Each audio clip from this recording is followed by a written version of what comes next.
نفی ہستی کرشمہ ہے دل آگاہ کا، لا کے دریا میں نہاں ہوتی ہے الا اللہ کا۔ اقبال فرماتے ہیں کہ کلمہ توحید ایک عظیم حقیقت ہے اور اس میں ہی ساری کائنات کی حقیقت مضمر ہے۔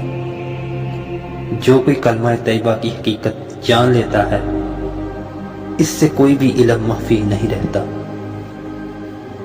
لا الہ اس امر کا یقین ہے، اس حقیقت کا اعتراف ہے کہ دنیا میں کوئی ایسی طاقت نہیں جس کے سامنے سر جھکایا جائے، جسے اپنا معبود تسلیم کیا جائے، جس سے اپنی حاجت پوری کی جائے۔ یہ نفی کا پہلو ہے، یعنی جو کچھ پہلے ذہن میں موجود ہے اس کو مٹا دینا ہوگا۔ تمام قوتوں کے انکار کے بعد الا اللہ اس امر کا یقین ہے کہ ہاں مگر ایک طاقت ایسی ہے جس کی غلامی اختیار کرنا ضروری ہے، جس کے قانون کو ماننا ضروری ہے، جسے اللہ تعالیٰ کہتے ہیں۔ وہ تمام جہانوں کا پیدا فرمانے والا ہے، اسی کی بادشاہی ہے، وہی ہر چیز کا خالق ہے۔ تمام قوتوں کو راستے سے ہٹا کر